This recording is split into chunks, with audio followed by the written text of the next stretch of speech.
Au nom du Père et du Fils et du Saint-Esprit, ainsi soit-il. Venez, Esprit Saint, remplissez le cœur de vos fidèles et allumez en eux le feu de votre amour. Envoyez votre Esprit, Seigneur, il se fera une création nouvelle et vous renouvellerez la face de la terre. Prions.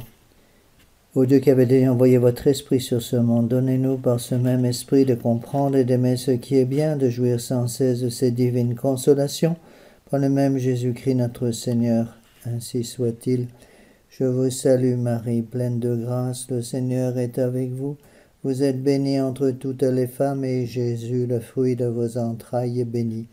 Sainte Marie, Mère de Dieu, priez pour nous pauvres pécheurs, maintenant et à l'heure de notre mort, ainsi soit-il. Nos saints anges gardiens, veillez sur nous. Saint Pédis, priez pour nous. Saint Joseph, priez pour nous. Saint Thomas d'Aquin, priez pour nous. Au nom du Père et du Fils et du Saint-Esprit, ainsi soit-il.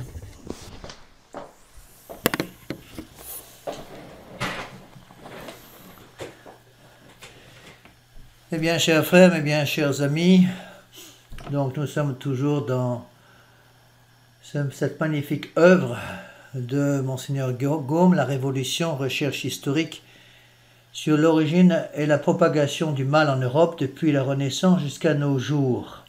Nous attaquons maintenant le volume 6 sur le césarisme. C'est un volume extrêmement important. Je n'ai pas souligné tout le volume, mais presque, tellement c'est important. Donc je vais essayer de synthétiser un peu tout ce qu'il dit. Je vais passer sans doute plus de temps au niveau des conférences sur ce 6e volume, mais je ne veux pas saboter toute l'œuvre magnifique de Monseigneur Gaume. Alors soyez patients. N'hésitez pas à réécouter certaines conférences si je vais trop vite dans certaines explications, et pour ceux qui le peuvent, allez chercher directement le texte original. Donc Monseigneur Gaume, selon son habitude, commence par un avant-propos. Voilà ce qu'il dit.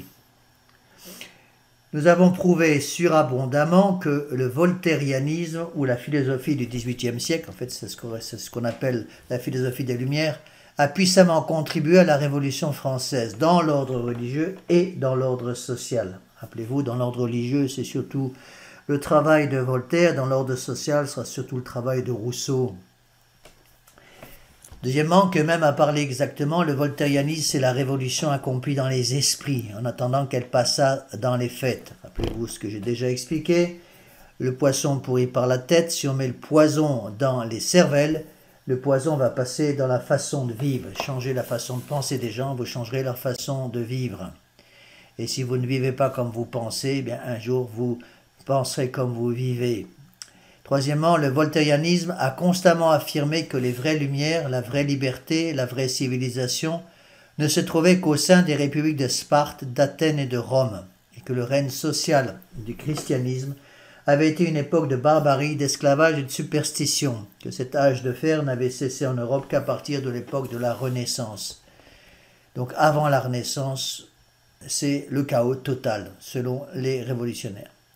Quatrièmement, le voltairianisme n'a cessé de prendre pour type de la perfection l'antiquité païenne, sa philosophie, sa morale, ses grands hommes, ses arts, sa littérature, ses institutions sociales, qu'il employait tous ses efforts pour persuader aux nations que le vrai moyen de se régénérer, c'était de se refaire aussi complètement que possible à l'image des Grecs et des Romains.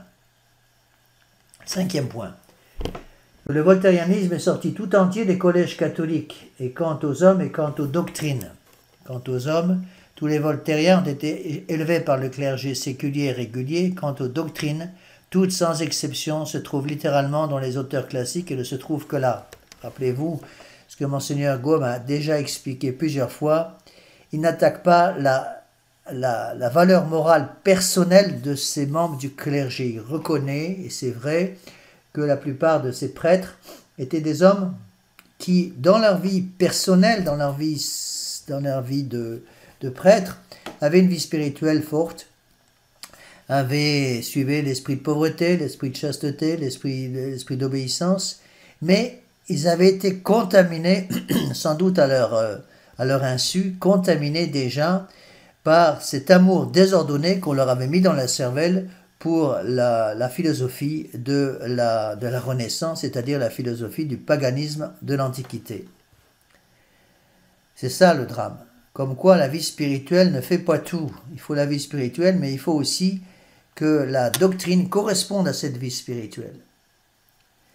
En fait, je pense que la racine aussi de tous ces problèmes vient du fait que ces prêtres n'avaient sans doute pas été suffisamment formés avec le thomisme, avec la somatologie de saint Thomas d'Aquin. Donc il y avait des failles, si vous voulez, dans leur cervelle, et le démon, évidemment, utilisait ces failles pour corrompre après, malgré la bonne volonté évidente de ces prêtres, surtout des jésuites de l'époque, pour corrompre complètement les gens qui étaient sous qui suivaient leur enseignement. D'ailleurs, il le dit au point numéro 6, le voltairianisme n'a été produit ni par l'enseignement des professeurs qui étaient orthodoxes, ni par leurs exemples qui étaient irréprochables, mais uniquement par l'enseignement littéraire. 7e point, le voltairianisme lui-même a prouvé cette généalogie en adorant les auteurs païens et en chassant ses maîtres en soutane. Rappelez-vous, on ne peut pas vivre sans idole. Quand on commence à idolâtrer les auteurs païens de l'Antiquité repris par la Renaissance, puis on finit par mettre le bon Dieu dehors, même si on ne le veut pas. Prenons un exemple tout simple pour vous expliquer ce que j'essaie de vous faire comprendre. Je vous l'ai souvent dit, mais je répète parce que ça me frappe de plus en plus. Je vis dans un tout petit village dans le Tarn et tous les paysans autour de moi, si vous leur posez la question « Est-ce que vous êtes catholique ?», ils vont vous répondre « Je suis catholique, mais catholique non pratiquant ». Le problème, c'est que quand on reste catholique non pratiquant pendant 20 ou 30 ans, on n'est plus catholique non pratiquant, on n'est plus que non pratiquant, on oublie catholicisme. C'est-à-dire un catholique pratiquant qui reste sans pratiquer, sans prier pendant 20 ou 30 ans, qui demeure sans prier, sans pratiquer pendant 20 ou 30 ans, qui vit 20 ou 30 ans sans la vie de prière minimale, sans la confession au moins une fois de temps en temps, eh bien, il n'est plus catholique. Il est simplement non pratiquant et dans la pratique, il devient un athée. Un athée non pratiquant, mais un athée quand même. 7e point. 8e point, pardon. Le voltairianisme ne peut être regardé ni comme une aberration passagère, ni comme une exception malheureuse composée de quelques individus seulement. Mais que tout le XVIIIe siècle, dont la généralité des classes lettrées était voltairien, c'est-à-dire païen d'idées, de langage, de mœurs, de vie et de mort. C'est-à-dire quand on se prétend catholique à cause de son baptême, même si on prie un peu, si en fait on suit Voltaire et la philosophie des Lumières, notre esprit est devenu païen. Même si on garde un certain extérieur catholique, entre autres par exemple si on garde la soutane, si on garde le bréviaire, si on garde la messe traditionnelle, qui à l'époque était l'unique messe offerte par ces prêtres, eh bien le voltairianisme a empoisonné la cervelle et donc en fait le cerveau était déjà mort. Donc pour échapper à la conséquence qui jaillit de ces faits, innocentés des études classiques ont dit, c'est l'objection, au XVIIIe siècle, il soufflait sur l'Europe un esprit d'impiété qui pervertissait la jeunesse au sortir du collège. Telle est la véritable cause du voltairianisme. L'éducation littéraire n'y est pour rien ou seulement pour peu de choses. On peut comparer avec ce qu'on entend très souvent aujourd'hui, des catholiques qui nous disent, Monsieur l'abbé, le Concile Vatican II n'est pas la cause de la perte de la foi en France, c'est un esprit général après la Deuxième Guerre mondiale qui fait que les gens ont perdu la foi, mais le Concile Vatican II n'était pas mauvais dans son essence, c'est l'interprétation du Concile Vatican II qui était mauvaise. En fait, la réponse, c'est que le Concile Vatican II n'était rien d'autre que l'introduction de l'esprit démocratique de liberté, d'égalité et de fraternité dans l'Église. Et c'est ça qui a détruit la pratique de la foi, en commençant par la pratique de la foi chez les prêtres. Donc, réponse à cette objection, voilà ce que dit Monseigneur Gaume. Cette réponse ne résout pas la difficulté, elle la recule. Il s'agit de savoir quel était cet esprit d'impiété et d'où il venait. On reprend, c'était dans l'ordre social, l'esprit d'indépendance, l'esprit républicain provoqué par le césarisme, c'est-à-dire par l'absolution des rois, de Louis XIV en particulier, contre lequel se formait depuis longtemps dans les classes élevées une réaction terrible.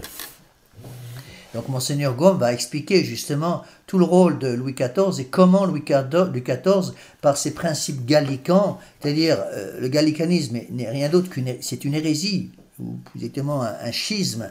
Le schisme gallican, qu'est-ce que c'est? C'est le schisme qui disait que le pape était évêque de Rome, et qu'en France, on est indépendant de Rome. On retrouve exactement les mêmes principes du gallicanisme et du césarisme aux États-Unis un peu plus tard, au XIXe siècle, et qui va être condamné par le pape Léon XIII sous le nom d'américanisme. Voilà ce que disaient ces évêques libéraux américains du XIXe siècle, qui disaient « Rome est à Rome, ici nous sommes aux États-Unis, l'évangile des États-Unis n'est pas l'évangile de Rome. » Donc, Rome, c'est l'ultramontanisme, c'est de l'autre côté des montagnes, là-bas, de l'autre côté de l'Atlantique. Nous, aux États-Unis, on a un évangile qui est différent de celui de Rome, c'est l'évangile des droits de l'homme, de la liberté, d'égalité, de la fraternité. Et c'est ça qui est rentré dans l'Église avec le Concile Vatican II, 1962-1965, avec la démocratisation de l'Église, l'introduction de ces trois principes, encore une fois, de liberté, d'égalité, de fraternité, à savoir la collégialité, la liberté de conscience et l'écuménisme. Donc voilà pourquoi, dans l'ordre, je reprends le texte de Monseigneur Gaume. Donc il parle d'abord de cet esprit républicain qui est provoqué par le césarisme et il donne la cause, l'esprit d'indépendance. N'oublions pas encore une fois qu'à la base de tout, c'est l'orgueil de Lucifer. Je ne servirai pas. Un esprit catholique, c'est un esprit qui est dépendant. Il reconnaît qu'il est sous un supérieur qui est Dieu, et ensuite les supérieurs sous Dieu. Au contraire, le césarisme va mettre dans les esprits des gens qui tombent dans ce césarisme, l'esprit total d'indépendance. Je ne servirai pas. Et c'est ce qui va détruire Louis XIV et Louis XV. Et finalement, Louis XVI également, quoique Louis XVI était moins césariste que Louis XIV et Louis XV, mais ces faux principes vont en fin de compte couper la branche sur laquelle le roi Louis XIV, puis après Louis XV, étaient eux-mêmes assis. Donc, dans l'ordre social, c'est cet esprit d'indépendance qui est provoqué par le césarisme, et dans l'ordre religieux, c'est la libre pensée, née du protestantisme. Le protestantisme est également un césarisme, d'une certaine façon, et l'esprit d'un protestant étant de toute façon un esprit d'indépendance. Alors, dans ce volume numéro 6, Monseigneur Gaume va surtout parler du césarisme, et dans le tome suivant, donc le tome numéro 7, il va parler du protestantisme. Voilà pourquoi, dit-il, le voltairianisme n'a pas été autre chose qu'une guerre incessante contre la société et contre le catholicisme. Donc le césarisme d'une part, le protestantisme de l'autre, tels seraient donc les ancêtres du voltairianisme ou de la philosophie du XVIIIe siècle. Malgré les difficultés, dit Monseigneur Gaume, que présente cette solution, nous voulons bien l'accepter. Mais le césarisme et le protestantisme ne sont pas nés d'eux-mêmes, ils ont leur cause. On voit très bien que Monseigneur Gaume travaille de façon assez extraordinaire, c'est-à-dire qu'il constate certains effets. Et au lieu de s'arrêter à ces effets, il va analyser la cause. Vous voyez ? Il n'est pas comme ces médecins modernes qui vont constater un certain nombre de signes et qui vont donner des médicaments pour supprimer les signes. On supprime les signes, donc il n'y a plus de problème. Et en fait, tant qu'on ne va pas supprimer la cause de ces signes qui débilitent le corps humain, on perd son temps. Parce que la cause étant toujours là, les effets vont revenir. Et bien là, c'est pareil. Donc, Monseigneur Gaume a d'abord parlé de la Révolution, ensuite il va redescendre au césarisme, puis redescendre encore un peu une cause encore intérieure, le protestantisme, puis il va remonter encore plus à la Renaissance, et les 3 ou 4 derniers volumes de son œuvre sont exclusivement basés sur la Renaissance.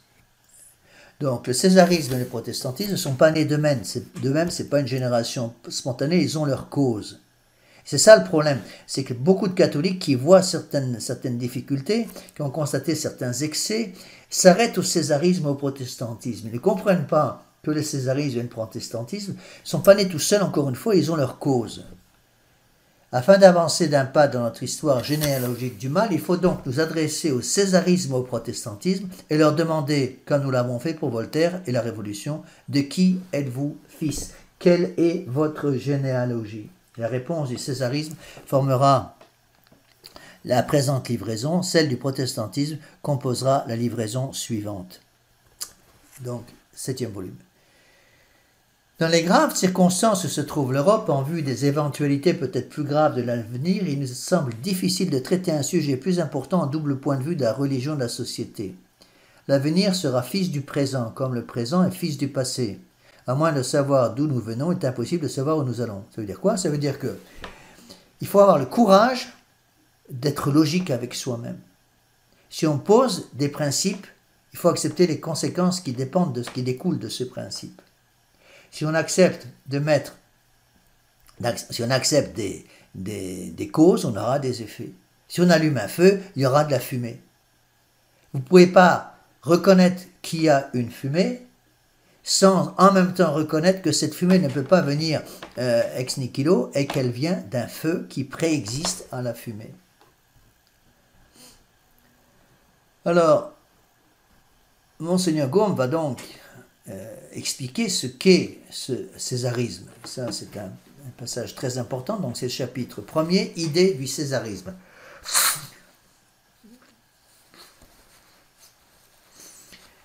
Alors, il va expliquer d'abord l'importance de la question. Je vous donne un petit peu son plan de ce chapitre 1er qui est capital. Je vais pratiquement vous le lire en entier. L'importance de la question, la définition du césarisme, son origine, son histoire dans l'Antiquité, comment le césarisme fonde l'ordre religieux social sur la souveraineté de l'homme, du peuple, cette souveraineté passe à César, la loi Regia, les droits et les prérogatives de César, et les résultats du césarisme dans l'Antiquité. Alors voilà ce que dit Monseigneur Gaume. Alors écoutez bien, parce que sans avoir bien mis dans sa cervelle cette introduction, on ne peut pas comprendre le texte de Monseigneur Gaume. Encore une fois, il faut avoir le courage d'utiliser son intelligence, même si l'usage de notre intelligence risque de nous amener à changer un certain nombre de choses chez nous. C'est ça le problème, c'est beaucoup de gens ne veulent pas aller trop loin dans leur raisonnement parce qu'ils ont peur d'être obligés de changer de façon de vivre pour modifier leur façon de penser qui est mauvaise. Les gens veulent bien, parfois, je remarque très souvent chez nos catholiques, les gens veulent bien reconnaître qu'il y a un certain nombre de difficultés, mais ils ne veulent pas aller aux racines de ces difficultés. Et ils ne sont pas capables de changer des choses essentielles. Par exemple, si je dis aux gens la télévision vous a lavé la cervelle, beaucoup de gens me disent oui, c'est vrai, vous avez raison. Et je leur pose à ce moment-là la question, vous reconnaissez que la télévision vous lave la cervelle? Oui, monsieur l'abbé, c'est exact.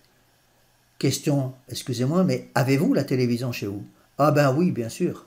Alors, vous reconnaissez que la télévision vous a lavé la cervelle, lave la cervelle de vos enfants et vous la gardez à la maison. Ah oui, mais vous comprenez, monsieur l'abbé, il faut savoir que je ne peux pas être complètement vivre comme dans un homme de Cro-Magnon dans sa caverne, et que donc je suis bien obligé d'être un petit peu au courant. Alors venez pas vous plaindre, ne venez pas pleurer des larmes de crocodile en me disant que vos enfants ont perdu la foi, puisque vous gardez connecté à l'âme de vos enfants un tuyau d'égout qui va évidemment mettre toutes sortes de cochonneries dans leurs âmes, donc venez pas pleurer. Donc, en entrant dans le monde, le mal, dit Monseigneur Gaume, a produit le dualisme. De là, deux hommes dans l'homme et deux cités sur la terre. Rappelez-vous le texte fondamental de saint Augustin, deux amours ont fait deux cités. L'amour de Dieu jusqu'au mépris de soi-même a fait la cité du ciel, et l'amour de soi-même jusqu'au mépris de Dieu a fait la cité de la terre.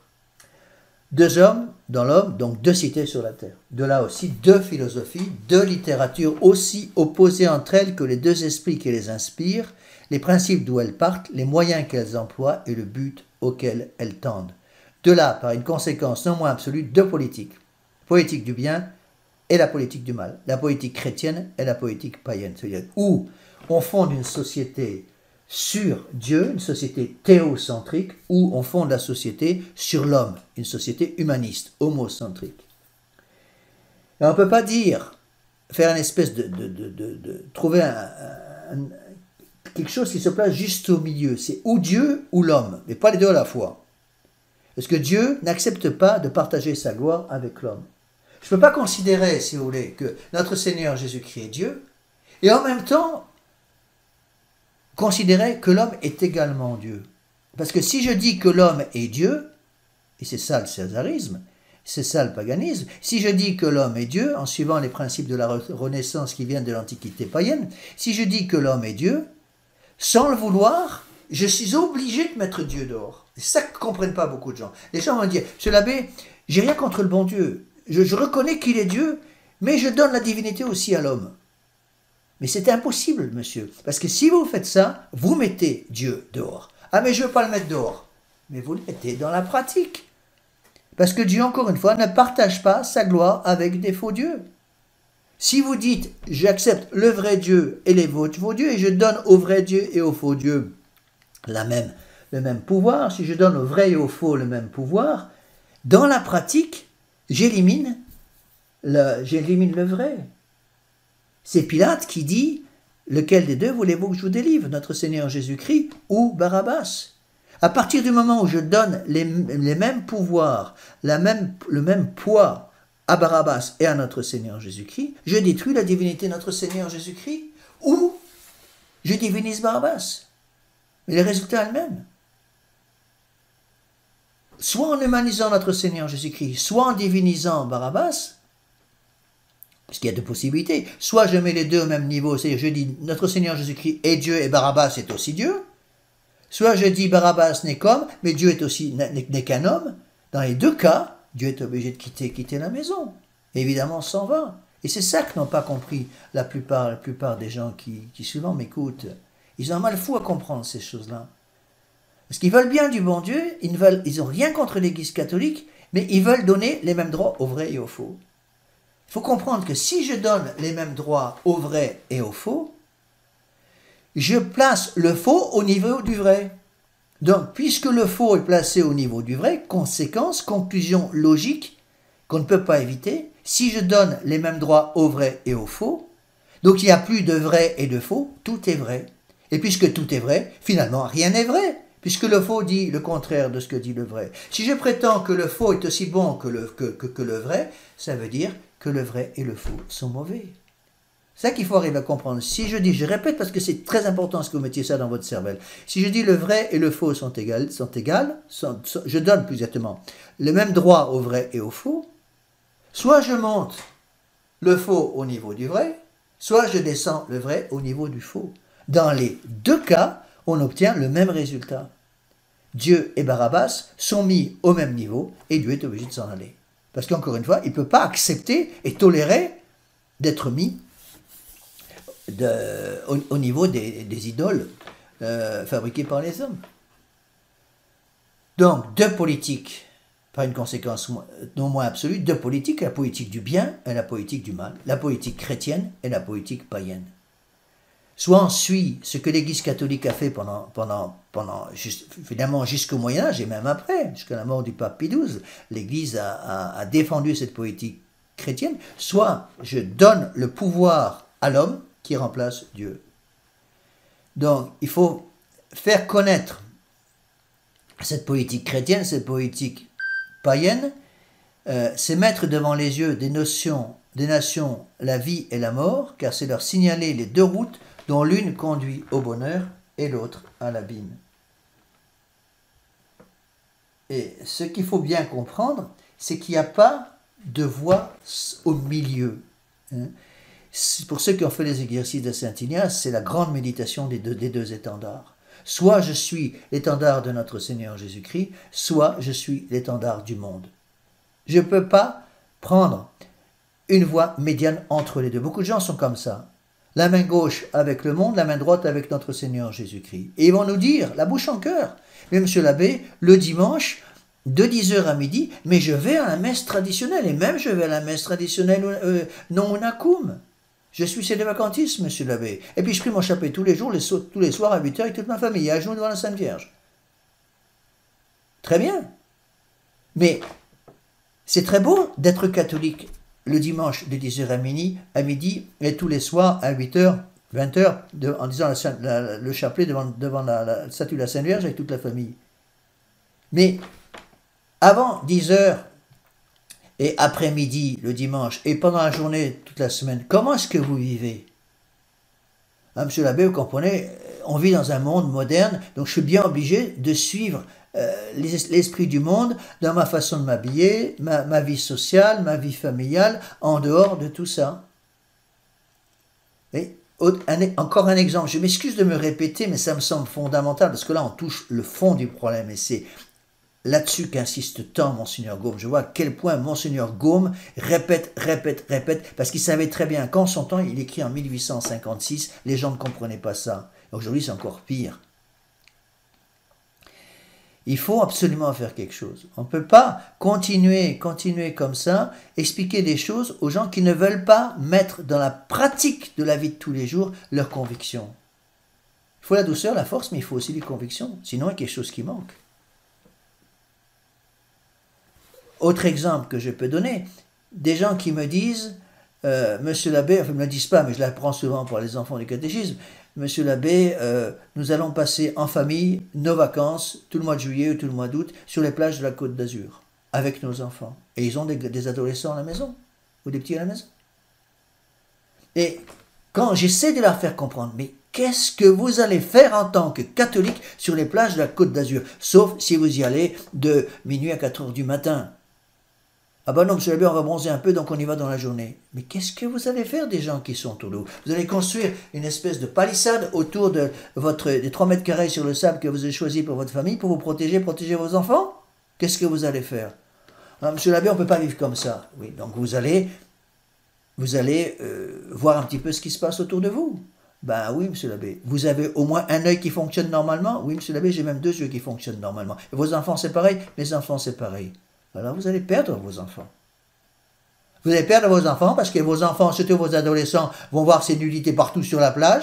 Et puis, qu'est-ce que vous voyez? Ils vont se rincer les yeux, comme on dit vulgairement. Ils ne peuvent pas faire autrement. C'est impossible. Monsieur l'abbé, vous voyez le mal partout. Je ne vois pas le mal partout, c'est du bon sens élémentaire. Et c'est ce bon sens élémentaire qu'explique Monseigneur Gaume. Alors, si vous ne croyez pas à l'abbé Laffitte, au moins suivez Monseigneur Gaume, qui est nettement plus sain et plus vertueux et plus intelligent que l'abbé Laffitte. Donc, je répète cette phrase essentielle, je répète ce paragraphe en fait, qui est fondamental. En rentrant dans le monde, le mal a produit le dualisme. Ça, c'est Adam et Ève, le péché originel. De là, 2 hommes dans l'homme, 2 cités sur la terre. De là, 2 philosophies, 2 littératures aussi opposées entre elles que les 2 esprits qui les inspirent, les principes d'où elles partent, les moyens qu'elles emploient et le but auquel elles tendent. De là, par une conséquence non moins absolue, 2 politiques, la politique du bien et la politique du mal, la politique chrétienne et la politique païenne.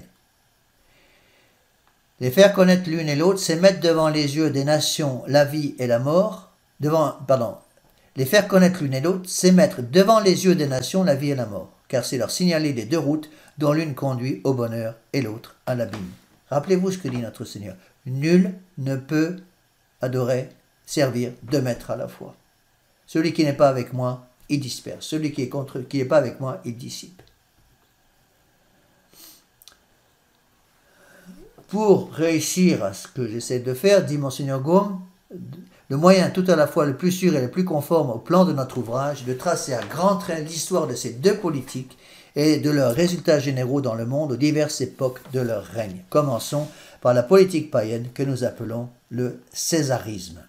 Donc il va expliquer ce qu'est le césarisme. Encore une fois, c'est le début du problème, si vous voulez. Donc il faut bien comprendre cela. Alors, voilà ce qu'il explique pour le césarisme. Il donne comme exemple un médaillon représentant une tête d'empereur avec cette inscription « Divus Caesar, Imperator et Summus Pontifex ». Le divin César, empereur et souverain pontife, voilà le césarisme. N'oubliez pas que les empereurs romains étaient considérés comme des dieux et se considéraient eux-mêmes comme des dieux. Des dieux avec tous les défauts des humains, mais des dieux quand même.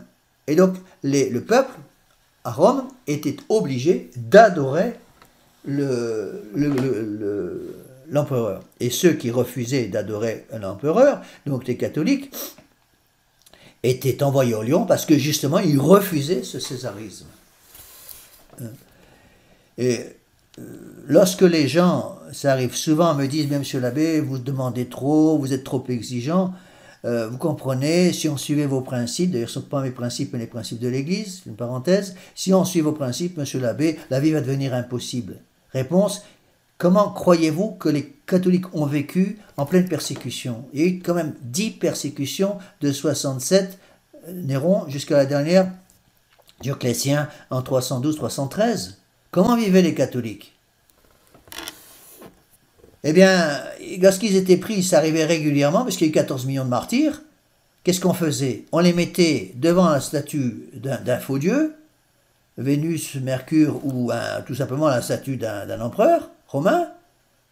Et devant cette statue, on avait placé un brasero avec quelques charbons ardents qui brûlaient, et il suffisait pour eux de mettre une cuillère d'encens, c'est tout, ou deux, pas plus, une ou deux cuillères d'encens sur les charbons qui brûlaient, devant la statue du faux Dieu, comme une marque d'adoration. C'est tout ce qu'on leur demandait.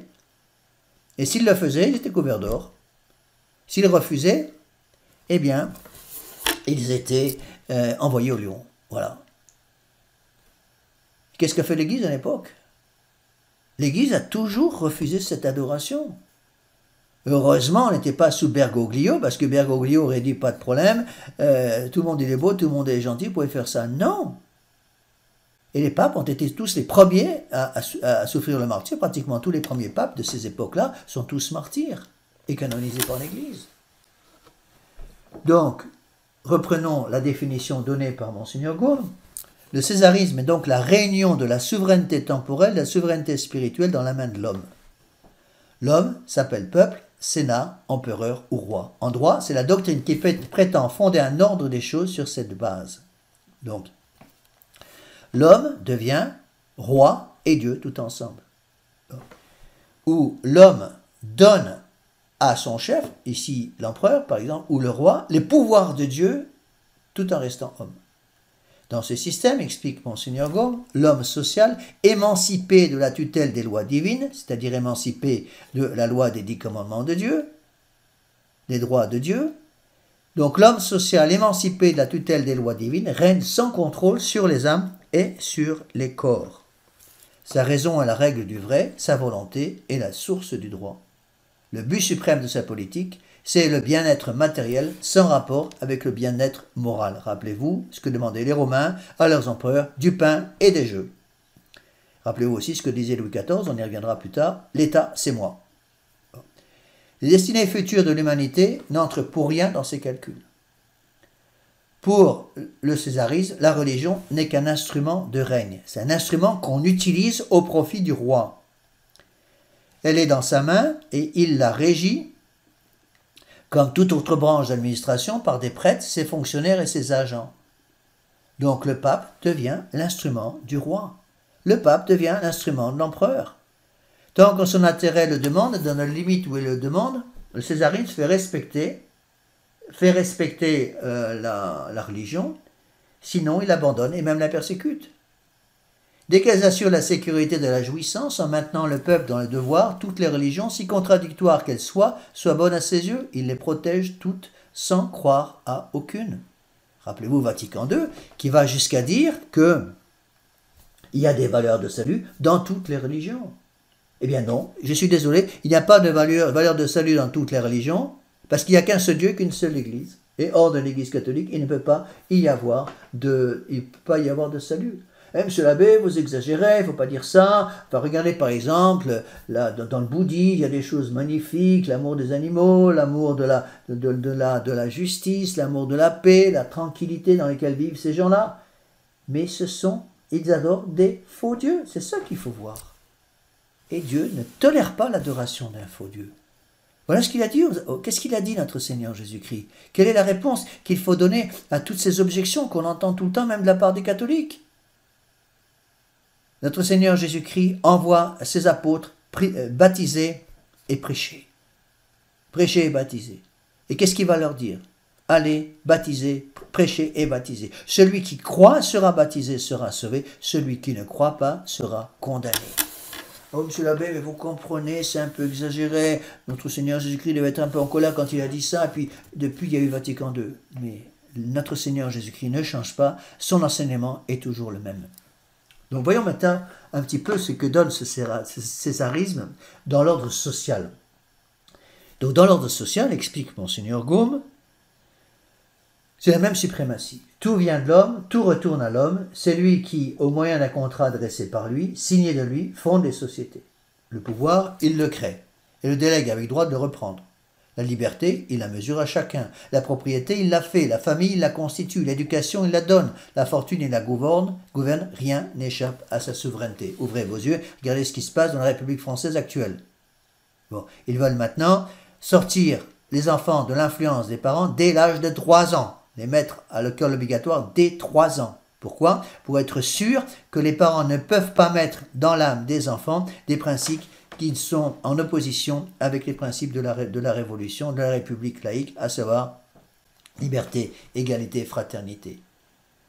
Donc, comme on le voit, le césarisme dessiné dans ses grandes lignes est l'apothéose sociale de l'homme. C'est donc un humanisme. En principe, c'est la proclamation des droits de l'homme contre les droits de Dieu. Et en fait, le despotisme élevé à ses dernières puissances. Tel fut le système qui régit le monde antique. Et nous verrons que ce même système va régir la Renaissance et va régir évidemment la Révolution elle-même.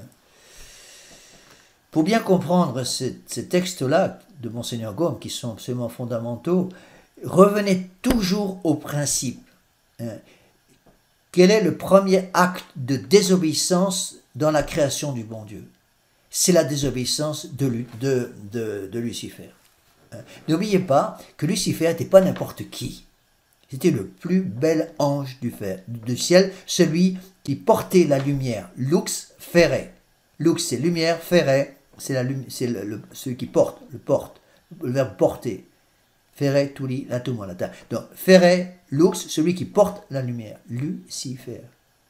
C'était un séraphin ou un chérubin, la plus haute dignité parmi les anges. Et il a cru en lui-même. Il a voulu se faire comme Dieu.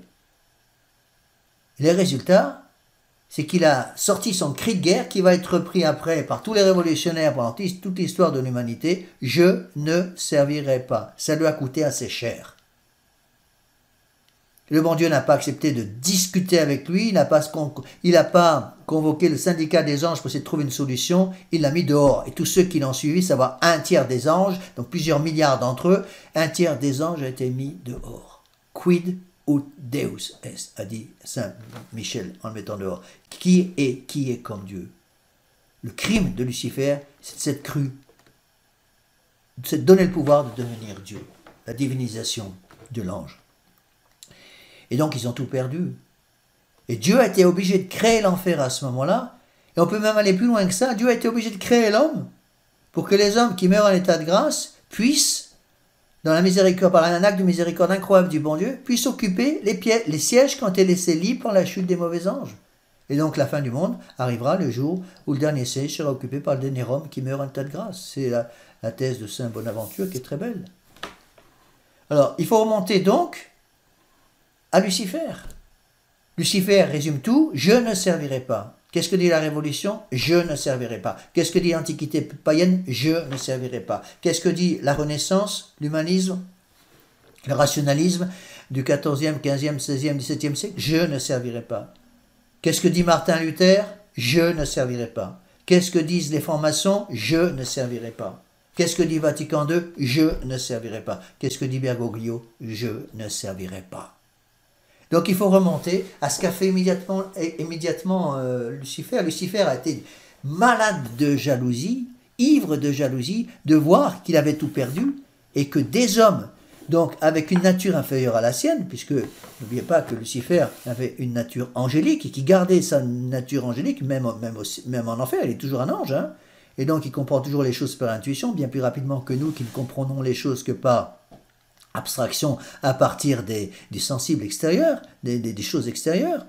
Donc Lucifer a gardé son intelligence et n'a pas pu supporter de voir des hommes d'une nature inférieure à la sienne venir prendre sa place au ciel. Donc il va tout faire pour les empêcher de monter au ciel.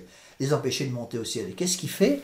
Donc il va s'attaquer tout de suite, dès la création du premier homme et la première femme, création d'Adam et Ève, il va s'attaquer immédiatement à l'homme par les 4 mensonges que vous devez graver dans votre cœur parce que vous ne pouvez pas comprendre ce qu'est la révolution sans avoir compris ces mensonges. Je vous les rappelle, et je vous les rappellerai souvent parce qu'il faut les rappeler constamment pour que les gens ne les oublient pas.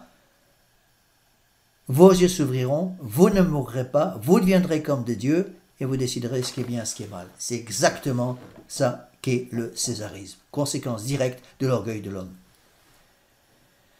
Donc ce système du césarisme, dit Monseigneur Gaume, remonte au jour où, par un acte solennel de révolte, l'homme, proclamant son indépendance, devient à lui-même comme son Dieu. Vous deviendrez comme des dieux. Eritis sicut dii, dit Lucifer, suivant le mot profond du texte sacré, du texte du livre de la Genèse.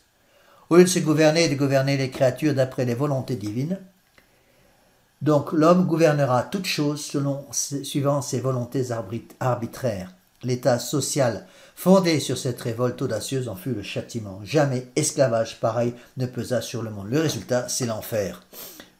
Pour les anges révoltés en enfer, et c'est l'enfer sur la terre pour ceux qui se révoltent contre le bon Dieu. Donc, sous les noms divers de peuple et de César, l'homme va subir cet enfer et l'imposer tour à tour. Donc, au commencement, toutes leurs histoires de ces césaristes, ou même des païens en général, donc toutes les histoires des païens nous présentent l'homme sous le nom de peuple, comme la source de l'autorité, agissant dans son intérêt, non dans celui de la divinité. Donc l'autorité vient d'en bas et non plus d'en haut. Alors que saint Paul dit expressément, toute autorité vient de Dieu. Ce n'est pas pour pratiquer plus parfaitement la loi de Dieu, mais pour satisfaire plus facilement à ses besoins qu'il établit des sociétés. Si les dieux et quels dieux interviennent, ce n'est guère que pour la forme. La religion n'est pas un but, mais un moyen de gouverner. Donc, le césarisme va utiliser la religion comme un moyen de soumettre tous les hommes à ce césarisme, c'est-à-dire à l'autorité d'un homme sur tous les autres. Autorité élevée au niveau de l'autorité divine. Donc, dans le principe, tout s'incline non devant la majesté des dieux, mais devant la majesté du peuple. Roi, il fait les lois, crée les magistrats, les sénats, les empereurs, il les juge, les absout ou les condamne. Mais il n'est pas simplement roi, il est aussi pontife, note Monseigneur Gaume. Et là, en tant que pontife, donc il prend la place du pape. Le pontife, c'est celui qui fait le pont entre Dieu et l'homme. Pontife, il interprète à son gré la loi naturelle, dont il a conservé quelques lambeaux. Il établit des sacerdoces. Il adopte et fait des dieux, il institue des fêtes, il prescrit des rites, il ordonne des sacrifices et il choisit les victimes. Il fait la propriété, la donne, l'hôte, la partage. Il règle les mariages, proscrit ou commande la polygamie et le divorce. Il s'empare de l'enfant dès sa naissance, lui laisse ou lui ôte la vie, le nourrit pour son compte et l'élève à son profit. En un mot, sous le nom de peuple, l'homme révolté s'arroge tous les droits de Dieu et les exerce sans contrôle. Et qu'on ne vienne pas me dire que ça c'était l'Antiquité païenne, monsieur l'abbé. Mais aujourd'hui, les choses ont été modifiées. Non, c'est pire aujourd'hui. C'est encore pire aujourd'hui, parce qu'aujourd'hui, malheureusement, ces idées délétères et malsaines peuvent se répandre 10 millions de fois plus vite à cause des écrans, à cause des médias, à cause d'Internet, à cause de la télévision, toutes ces horreurs. Bon, je ne dis pas qu'on ne puisse pas utiliser Internet pour faire du bien. Bon, j'essaye, tant que faire se peut, d'utiliser Internet pour faire du bien avec un site Internet. Qu'est-ce que je mets sur Internet? J'essaie de ne pas mettre de bêtises et mettre des conférences qui peuvent aider les âmes à se rapprocher du bon Dieu. Bon, si ça aide quelques âmes à se rapprocher du bon Dieu, soit par par la chaîne YouTube, soit par mon site Internet d'Anne-Marie, eh bien tant mieux.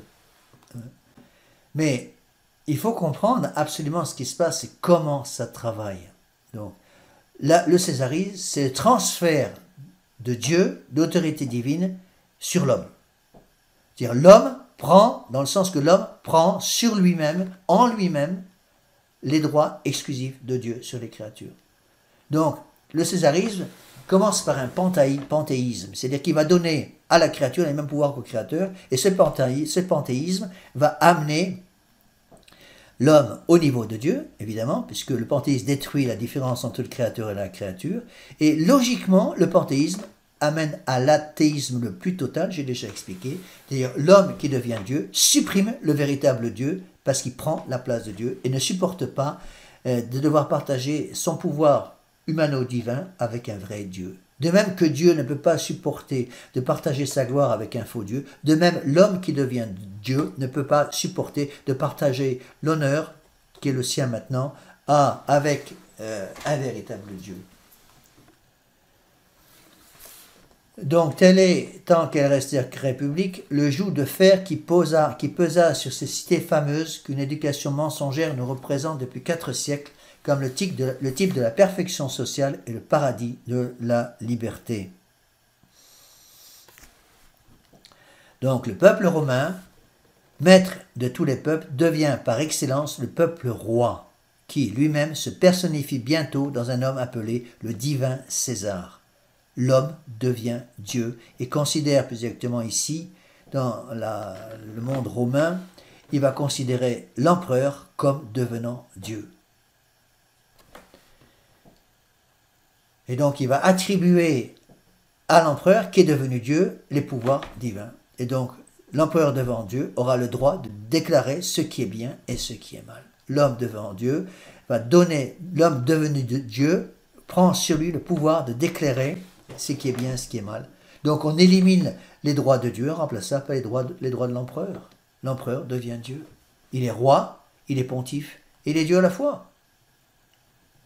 Il est roi socialement, il est pontife religieusement, et il est Dieu parce qu'il est au-dessus de tout. Donc César ainsi règne en souverain sur le monde, roi et pontife. Il fait dans l'ordre social et religieux tout ce que faisait le peuple. Il est la loi vivante et suprême. Cette loi oblige les autres mais ne l'oblige pas lui-même. Donc le César va devenir un loup pour l'homme. Donc c'est pour ça qu'on voit très bien dans les empereurs romains, ils vont immédiatement persécuter l'Église catholique parce qu'ils ne peuvent pas supporter une autre autorité que la leur, dans l'État qu'ils dirigent.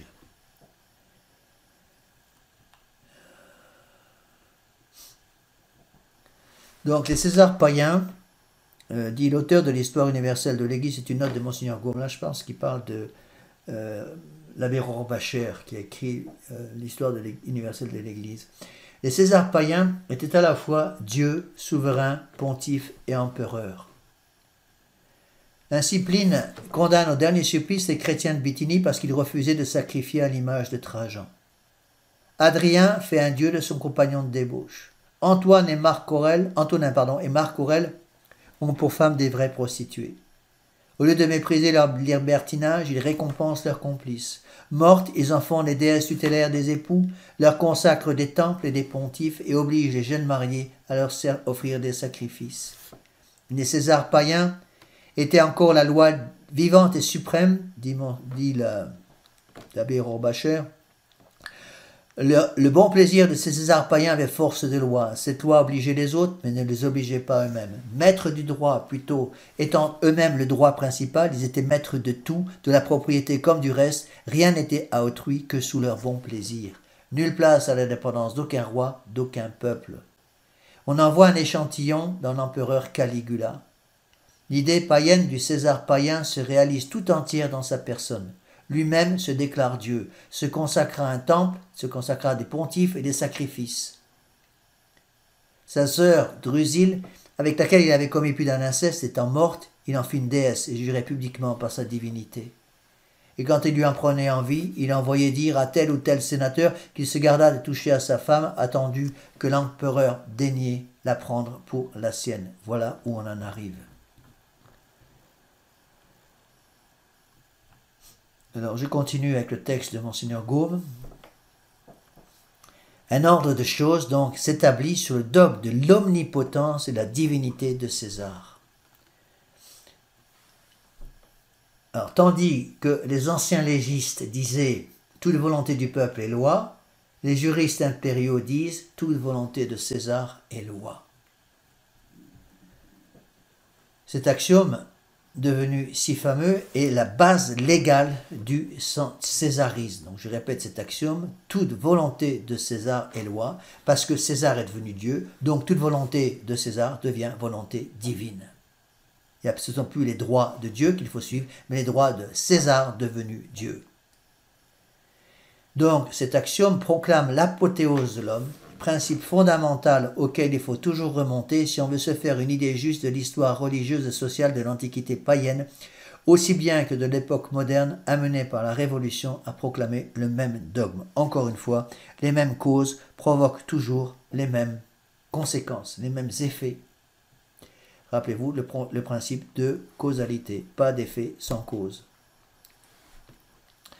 Donc le peuple, en échange du fait qu'il a donné les pouvoirs divins à son empereur, le peuple ne va demander à son nouveau maître que des plaisirs et la paix pour jouir des plaisirs. Jouir, jouir, jouir. Jouir et jamais mourir. Voilà ce que veut le monde moderne. Rappelez-vous la formule ancienne, panem et circenses, donnez-nous du pain et des jeux. On retrouve ça aujourd'hui dans le monde moderne. Hein? Du pain et des jeux.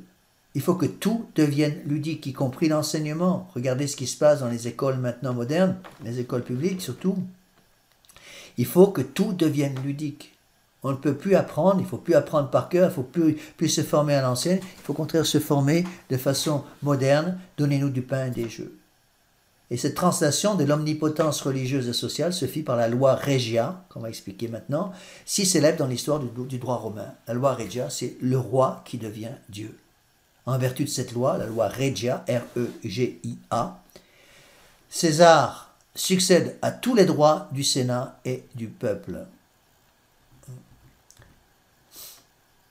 Dans l'ordre politique, donc César, l'empereur, est le chef suprême de la force armée de terre et de mer. Il a le gouvernement suprême de la République, avec le droit absolu de paix et de guerre. Dans l'ordre administratif, il est consul, consul perpétuel, proconsul, proconsul perpétuel, sénateur, chef du Sénat qu'il convoque et qu'il dissout, tribun du peuple et tribun perpétuel. Et dans l'ordre civil et législatif, il est censeur, il est prêteur. Ses édits, ses écrits, ses avis, ses lettres, ses rescrits, ses décisions ont force de loi. Ce que le roi veut, Dieu veut. Ainsi, dans l'ordre social, César possède le pouvoir à tous les degrés, sur tous les hommes et sous toutes les formes. Il en est de même dans l'ordre religieux, parce qu'il est aussi prêtre et souverain pontife, augure, chef absolu de tous les sacerdoces et de toutes les religions. Les Césars comprirent que la plénitude du pouvoir civil leur échapperait s'ils n'y joignaient la plénitude du pouvoir religieux, et si en prenant le souverain pontificat, ils ne devenaient les arbitres suprêmes des choses divines, par lesquelles toutes les choses humaines sont réglées et dirigées. C'est ce que va faire Louis XIV, on verra ça après, c'est ce que va faire Napoléon Ier le jour de son couronnement, en arrachant des mains du pape, qui était venu le couronner, la couronne de l'empereur, pour la mettre lui-même sur sa propre tête.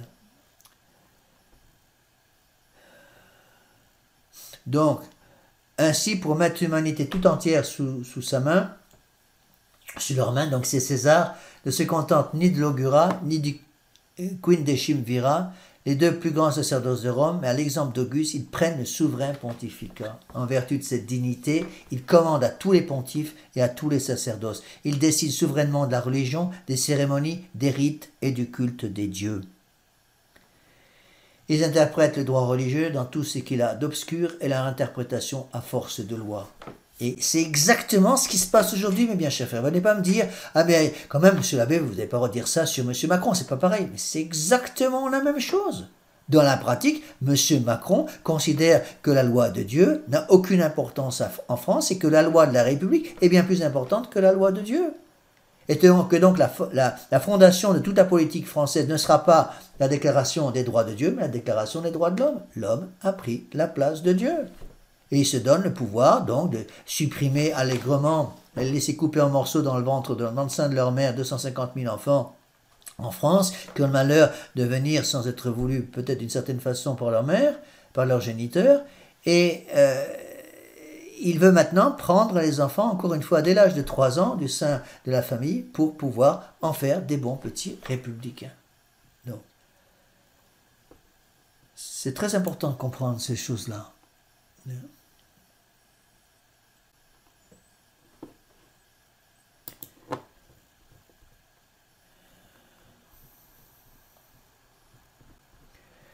Donc les titres de divin, d'empereur, de souverain pontife, de consul, de proconsul, de tribun de peuple, et tous ceux qui proclament leur omnipotence absolue dans l'ordre religieux aussi bien que dans l'ordre social. C'est ça la loi royale, la loi regia, qui sert de base à l'ordre social de l'Antiquité, et dont le texte assez long se résume tout entier dans l'article suivant.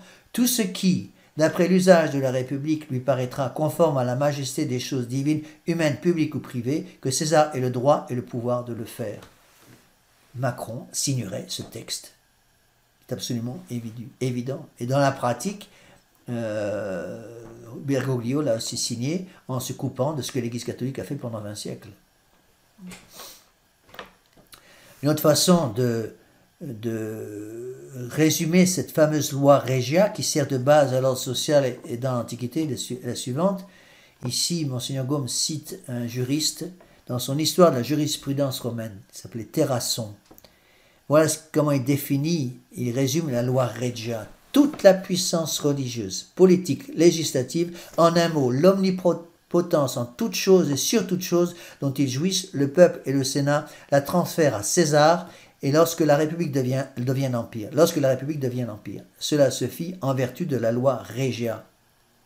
Toute volonté de César à force de loi, en vertu de la loi royale portée sur son empire, par laquelle le peuple lui confère et lui donne tout son empire et toute sa puissance.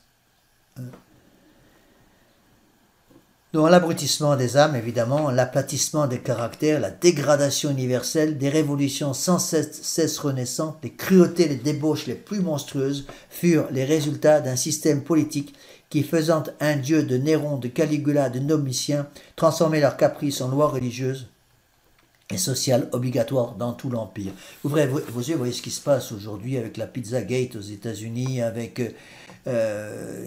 toutes les histoires de l'affaire Epstein et tous ces gens-là. En France, c'est pareil. L'immodestie, l'immoralité contre nature se répand partout. C'est les droits LGBT, toutes ces horreurs. Tout simplement parce que Dieu a été mis dehors. Et comme la nature a horreur du vide, l'homme va d'abord prendre la place. Et comme l'homme ne peut pas garder la place très longtemps, mais quelqu'un va le mettre dehors. Et c'est quelqu'un qui va prendre la place de l'homme, c'est le démon, qui va faire de l'homme son esclave. Alors, avant d'expliquer, de revenir aux conséquences de ce césarisme, donc Monseigneur Gaume va d'abord expliquer ce qu'est la politique chrétienne. Politique chrétienne qui sera adoptée par Constantin, premier empereur romain à se convertir, encore une fois sous l'influence de sa mère, Sainte Hélène, par Charlemagne et par tous les rois chrétiens. Bon, il va citer abondamment Saint Bernard et Saint Thomas d'Aquin. Donc, va donner notamment le magnifique tableau de la politique de la société chrétienne par saint Thomas d'Aquin. Ensuite, il expliquera ce qu'est vraiment le césarisme dans la pratique. Alors, depuis 20 siècles, nous en sommes au chapitre 2, idée de la politique chrétienne. Un chapitre magnifique encore. Depuis 20 siècles, dit Monseigneur Gaume, l'homme, esclave de l'homme, se débat dans les fers qu'il s'est volontairement imposés. Dieu prend le monde en pitié. Son Fils en personne, deuxième personne de la Sainte Trinité, va descendre du ciel pour régénérer toutes choses, l'ordre social aussi bien que l'ordre religieux. C'est le mystère de l'incarnation. Notre Seigneur Jésus-Christ devient homme, prend sur lui les péchés des hommes. Saisissant la loi Regia, notre Seigneur Jésus-Christ la déchire et en attache les lambeaux à la croix. Puis à cette charte du plus monstrueux esclavage, il substitue la grande charte de la liberté universelle. Pour inaugurer une royauté nouvelle et une politique nouvelle, il divise le pouvoir. À côté de César, il crée le pontife. Tu es pierre, sur cette pierre, je bâtirai mon église. À César, il laisse la puissance des corps. Au pontife, il donne le domaine des âmes.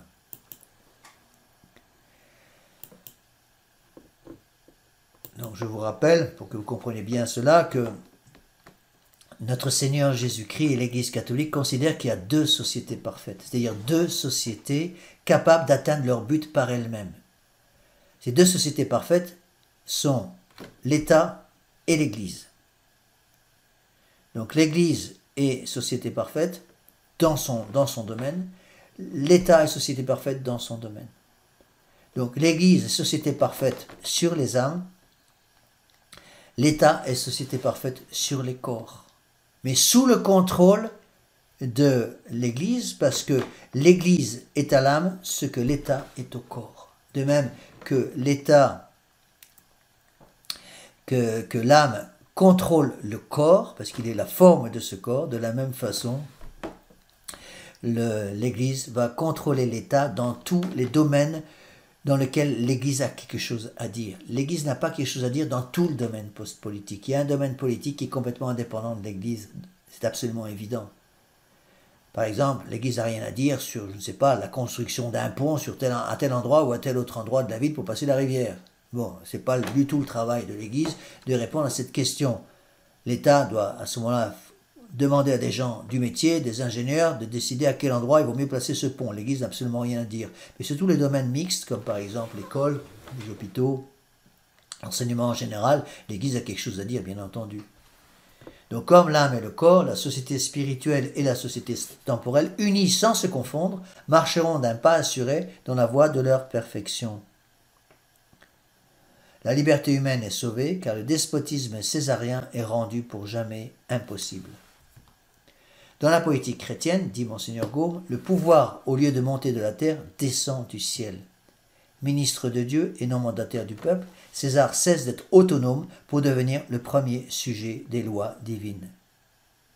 Donc, le roi devient le représentant de Dieu dans son domaine.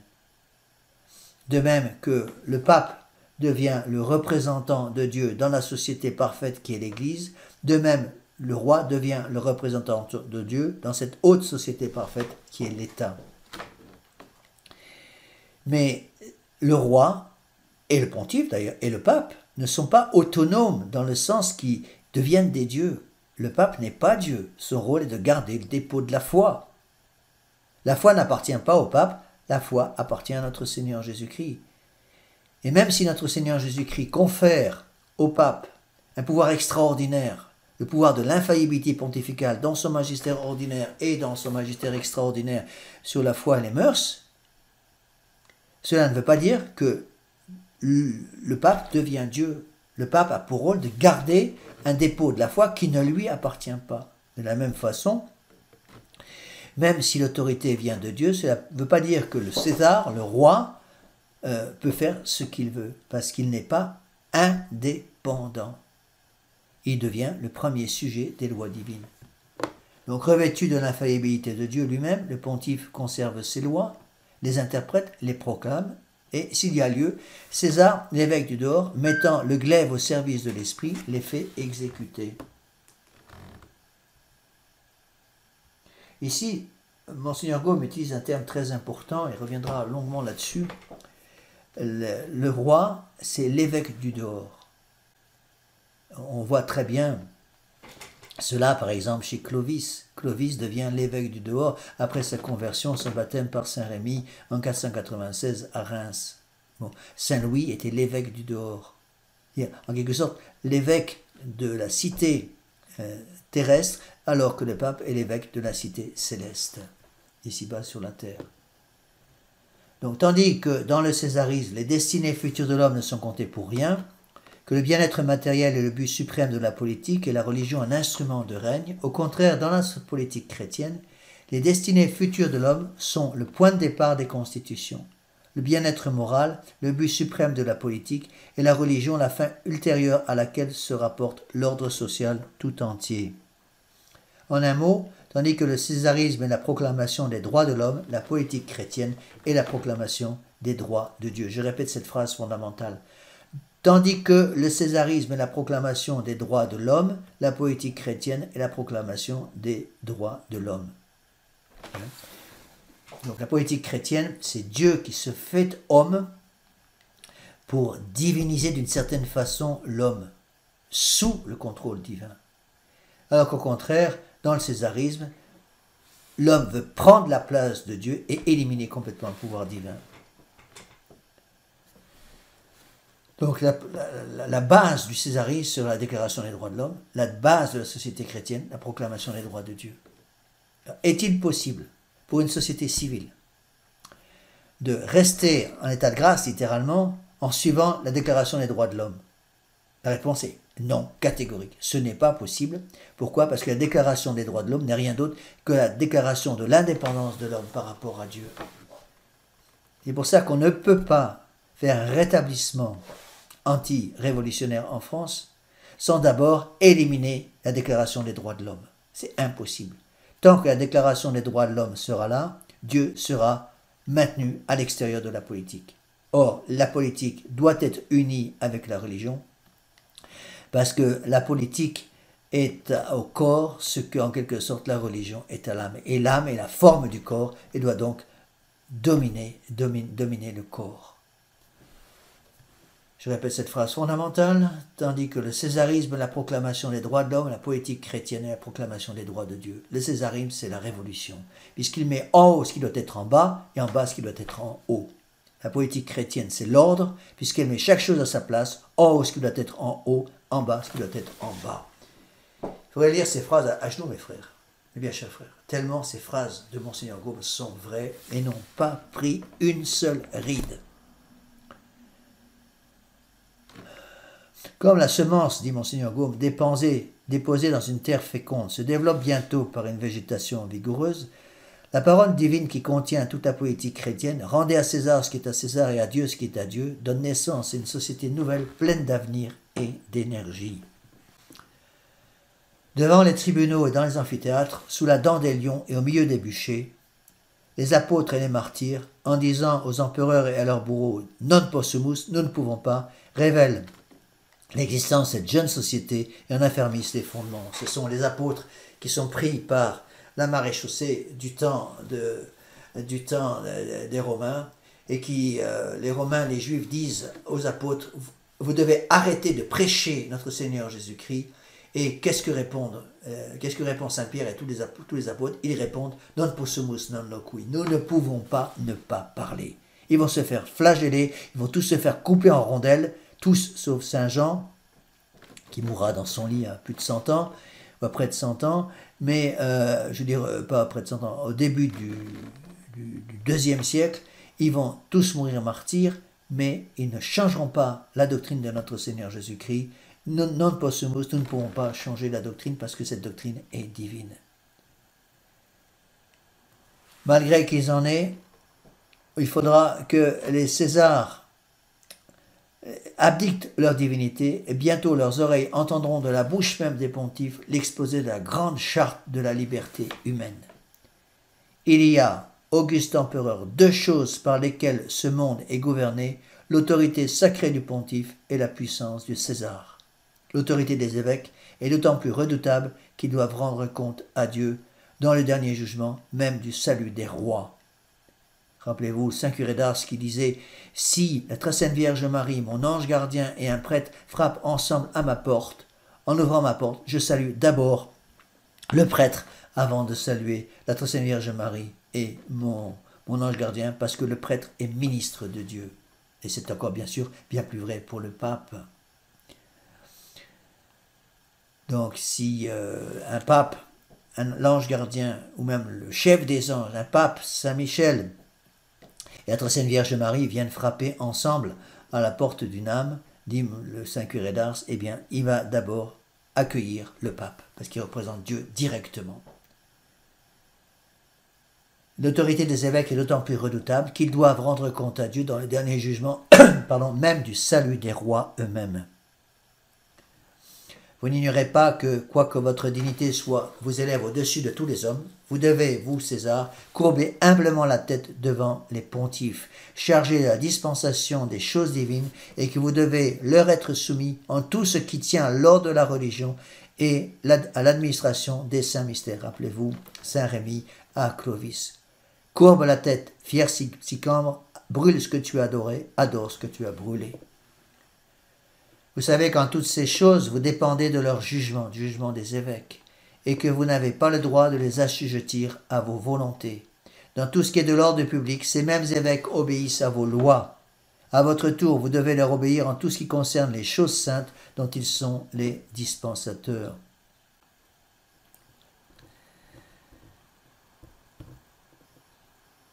Comme il est important, mes bien chers frères, de méditer ces fortes phrases. Monseigneur Gaume poursuit. Entre les paroles du pontife chrétien et discours des Flamines de l'ancienne Rome adressés à César, il y a l'infini. La grande charte de l'ordre de la liberté qu'ils ont reçue en dépôt, les papes se la transmettent les uns aux autres. Les pères de l'Église et les docteurs l'expliquent au peuple et au roi. Elle devient la base du droit public. Au concile de Nicée, Constantin lui rend hommage par ces nobles paroles. Dieu vous a fait ses pontifes, dit-il aux évêques, et vous a donné la puissance de juger nos peuples et nous-mêmes. Il est donc juste que nous nous soumettions à vos jugements et non pas que nous entreprenions d'être vos juges. Dieu vous a établis pour être comme nos dieux, et quelle apparence que les dieux fussent juges par des hommes. Donc solennellement reconnue par Charlemagne et par ses successeurs à l'Empire, la grande charte de la liberté est déjà populaire au XIe siècle. Donc c'est la distinction des pouvoirs, pouvoir divin, pouvoir humain. Séparation des pouvoirs, mais union des deux pouvoirs. Ici, Monseigneur Gaume va citer l'illustre fondateur de Clairvaux, Saint Bernard, qui, écrivant à Conrad, roi des Romains, lui expose en ces termes le plan de la politique chrétienne. Écoutons ce grand docteur de l'Église du XIe siècle qui était Saint Bernard. Dieu seul est proprement souverain. Le Fils de Dieu, dit Saint Bernard, fait homme, a été investi par son Père de cette puissance souveraine. Parmi les hommes, il n'y a de puissance ou de droit de commander si ce n'est de Dieu et par son Verbe. Le Fils de Dieu fait homme, Jésus-Christ, est tout à la fois souverain pontife et roi souverain. Il réunit donc dans sa personne et par là même dans son Église et le sacerdoce et la royauté. Mais le sacerdoce est un, comme Dieu est un, comme la foi est une, comme l'Église est une, comme l'humanité est une. La royauté est multiple comme les nations, elle est fractionnée en rois divers et indépendants les uns des autres. Mais ces nations si diverses qui partagent l'humanité sont ramenées à l'unité humaine et à l'unité divine par l'unité de la foi chrétienne, par l'unité de l'Église catholique, par l'unité de son sacerdoce. N'oublions pas les propriétés de l'Église, les notes de l'Église, une, sainte, catholique et apostolique. Une par son unité de foi, unité de gouvernement. Sainteté de l'Église, sainte par la sainteté de son fondateur, catholique par l'universalité de sa doctrine pour tous les temps, toutes les époques, tous les hommes. Et apostolique parce que cette Église vient de Dieu, des apôtres. Donc il y a une unité apostolique depuis Saint-Pierre jusqu'à Pie XII et la doctrine de Saint-Pierre doit être représentée et enseignée par l'Église depuis Saint-Pierre jusqu'au dernier pape Pie XII. Le devoir, l'honneur, la prérogative du premier roi chrétien, dit Saint Bernard, tel que l'empereur, c'est d'être le bras droit, l'épée de la chrétienté pour défendre tout le corps, principalement la tête, et seconder son influence civilisatrice au-dedans et au-dehors. Donc, il est l'évêque du dehors, le roi est en quelque sorte le pontife du dehors, littéralement, c'est-à-dire qu'il est le lieutenant du Christ.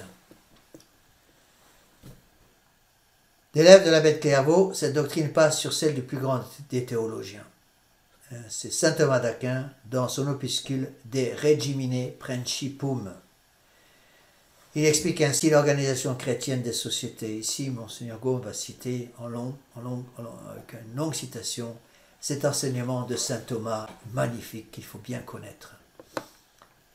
Voilà ce qu'enseigne saint Thomas d'Aquin dans son opuscule De Regimine Principium. La fin de la communauté, dit-il, est la même que celle des individus. Et si vous demandez à un chrétien pourquoi Dieu vous a-t-il créé et mis au monde, il répond, Dieu m'a créé et mis au monde pour le connaître, l'aimer, le servir, et par ce moyen arriver à la vie éternelle, qui est ma fin. C'est la fin de tous les hommes. C'est votre fin, mes bien chers frères qui m'écoutez, vous le savez très bien. C'est aussi la fin de M. Macron qui ne m'écoute pas et qui ne le sait pas, mais c'est quand même sa fin. Parce que M. Macron et ses petits copains seront jugés par le même Dieu qui vous jugera et qui me jugera. Parce que M. Macron et vous et moi, nous avons au moins un point en commun, qui est que tous, nous sommes des créatures et que donc un jour nous mourrons. Nous aurons une séparation entre notre âme et notre corps et nous serons jugés par notre Créateur et Rédempteur. Et malheur à nous, malheur à M. Macron, malheur à vous, malheur à moi, si nous arrivons devant Dieu avec les mains vides. Interrogé sur le même point, toute communauté chrétienne doit faire la même réponse. Nul autre ne peut se soutenir. Parce que Dieu est le principe de tout. Partant de ce principe lumineux comme le soleil, je vous rappelle ce principe. Dieu m'a créé, mis au monde pour le connaître, l'aimer, le servir et par ce moyen arriver à la vie éternelle. Telle est la fin de l'homme. Rappelez-vous la première phrase des exercices de Saint Ignace, de cet extraordinaire Saint Ignace de Loyola, le fondateur des Jésuites, qui doit se retourner dans sa tombe de voir ce qu'ont fait, ce qu'ont dit les Jésuites du XVIIIe siècle, qui ont préparé la Révolution sans le vouloir. Eh bien, qu'est-ce que dit la première page, la première phrase des exercices de Saint Ignace? L'homme a été créé pour louer, honorer, servir Dieu, et par ce moyen sauver son âme. Partant de ce principe lumineux comme le soleil, le docteur Angélique développe magnifiquement les lois qui régissent l'ordre social fondé par le christianisme, les devoirs réciproques des rois et des sujets, ainsi que les rapports des royaumes temporels avec le royaume de Jésus-Christ qui est l'Église. Donc l'ordre et l'harmonie semblent couler de la plume de l'admirable philosophe. Donc Monseigneur Gaume va expliquer le texte de saint Thomas pour saint Thomas d'Aquin. Je rappelle que saint Thomas d'Aquin vivait au XIIIe siècle et que la mort de saint Thomas, 1274, marque la mort ou le début de la décadence. Parce que avec la mort de saint Thomas d'Aquin, c'est le début de la Renaissance du XIIIe siècle. Pour saint Thomas, chaque royaume particulier est un navire, fourni de son équipage et muni de tous ses agrès. Le roi en est le pilote. Lancé en pleine mer, ce navire cingle vers le port.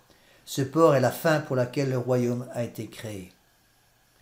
Et donc avec sa lucidité ordinaire, dit Monseigneur Gaume, saint Thomas prouve que cette fin n'est et ne peut être ni la richesse, ni le plaisir, mais seulement l'acquisition de la vertu.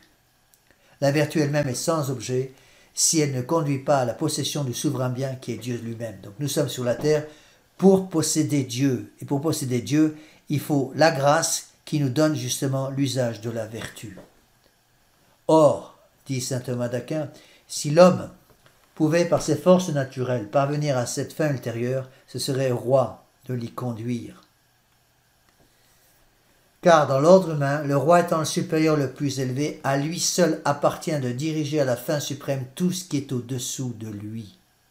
C'est ainsi qu'en tout et partout, nous voyons celui qui préside à la fin ou à l'usage d'une chose, diriger ceux qui se préparent les moyens nécessaires pour arriver à cette fin.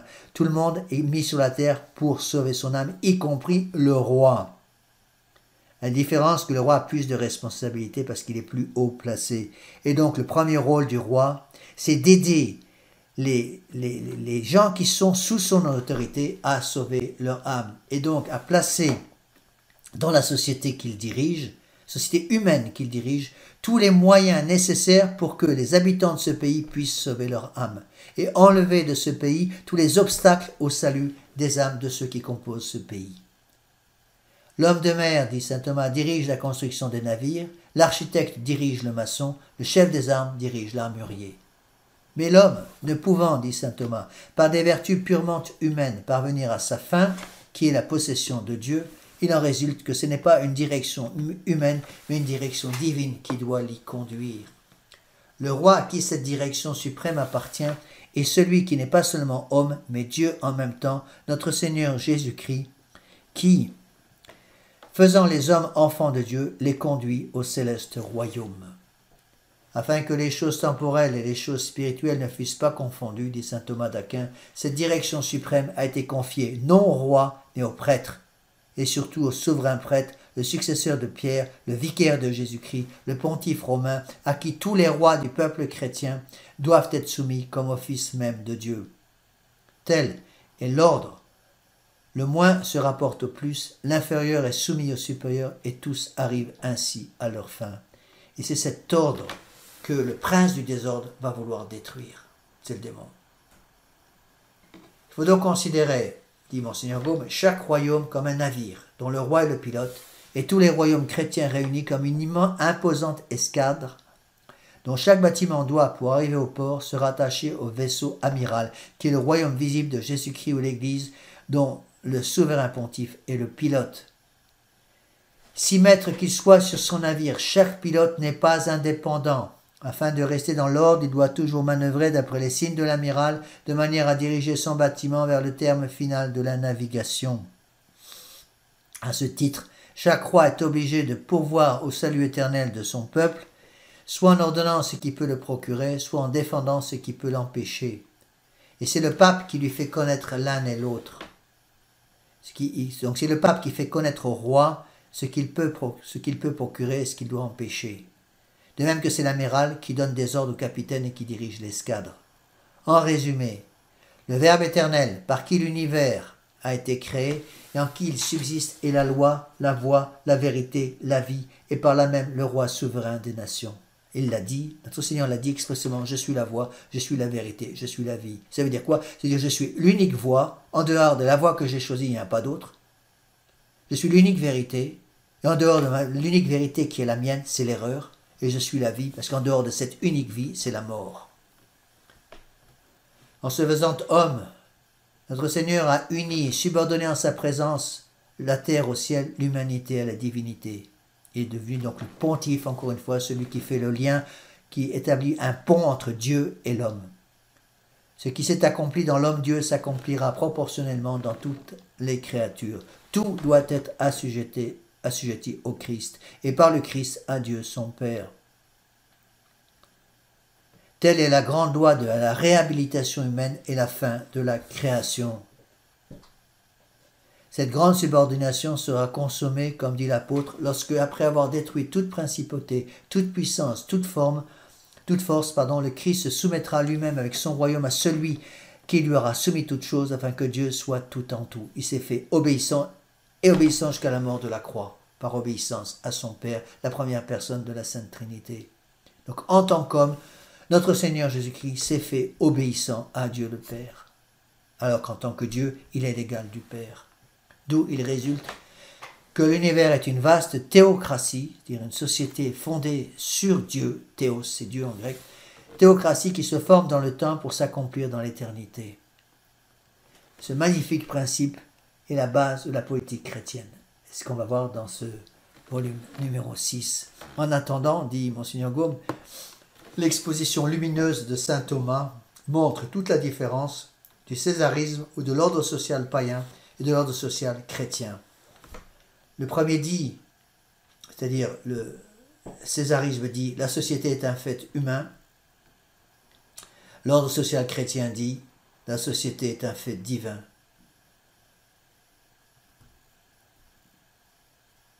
Le césarisme dit, pontife et roi tout ensemble, l'homme ou César règne en maître absolu sur les corps et sur les âmes, il ne relève de personne, mais l'Église catholique enseigne, César n'a pas le domaine des âmes, et même dans l'ordre temporel, il est soumis aux lois divines, dont le souverain pontife est le conservateur et l'interprète. Le césarisme dit, nul pouvoir qui puisse ou qui doive contrebalancer celui de César. Franchise, liberté, distinction, éducation, propriété, tout doit venir de lui, dépendre de lui, se rapporter à lui. L'Église catholique, au contraire, par ses papes, enseigne soumission de César au pontife, respect aux libertés de tous, aux franchises, aux titres, aux droits acquis. César dit, la religion est un instrument de règne. Le pape dit, la religion est le but des règnes et la fin des empires. César dit, l'Église est dans l'État, comme la servante dans la maison. Et l'Église dit, l'État est dans l'Église comme l'enfant entre les bras de sa mère. César dit, mon premier suprême devoir est de procurer au peuple le plus de jouissances possible sans considération avec leur fin dernière. Mais l'Église catholique enseigne, mon devoir est de faire peu pour les plaisirs des peuples, beaucoup pour leurs besoins, tout pour leur vertu, afin de les conduire à la possession éternelle du souverain bien.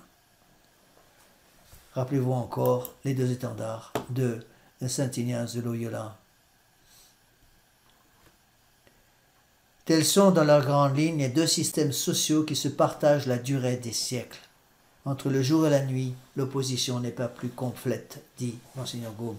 De là sont sorties deux civilisations différentes. La civilisation païenne, où le culte social de l'homme avec la force brutale pour règle, l'esclavage pour base, le sensualisme pour but, la poésie, la peinture, la sculpture, la musique, les fêtes, les théâtres, tous les arts corrompus et corrupteurs pour accompagnement, les crimes, les bouleversements, la dégradation pour résultat. C'est la révolution.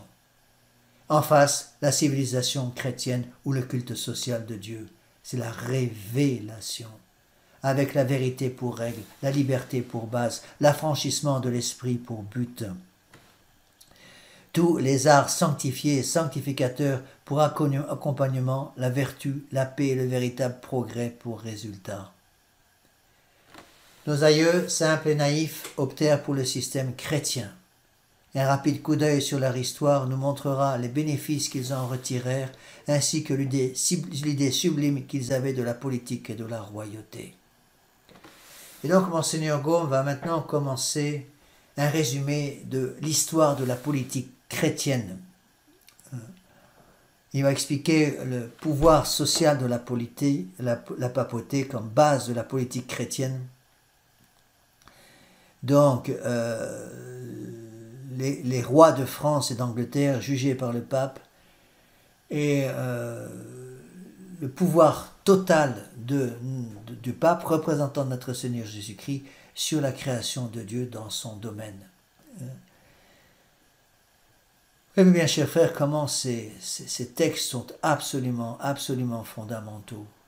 Il faut les méditer. Je reconnais que nous sommes tellement contaminés par l'esprit républicain, l'esprit révolutionnaire, l'esprit démocratique. Il faut le reconnaître. Nous avons beaucoup de mal à comprendre ces choses-là. Monseigneur Lefebvre nous le disait dans notre préparation, dans l'enseignement qu'il nous donnait au séminaire. Il nous l'a dit plusieurs fois. Il nous l'a dit quand il nous expliquait, parce qu'il nous a parlé très souvent, le règne social de notre Seigneur Jésus-Christ. Le règne social de notre Seigneur Jésus-Christ comme créateur et comme rédempteur. Comme créateur parce qu'il est créateur. Comme créateur, je veux dire comme parce qu'il est roi par nature et comme rédempteur parce qu'il est roi par droit de conquête. Monseigneur Lefebvre nous disait, il n'est pas possible que venant de ce monde moderne, vous n'ayez pas du mal à accepter toutes ces choses-là. Il va falloir que vous méditiez sur le règne social de notre Seigneur Jésus-Christ pour comprendre son importance. Et tout le règne de l'Église catholique, c'est l'histoire du règne social de notre Seigneur Jésus-Christ. Et toute l'histoire du césarisme, c'est la lutte du César contre le règne social de notre Seigneur Jésus-Christ.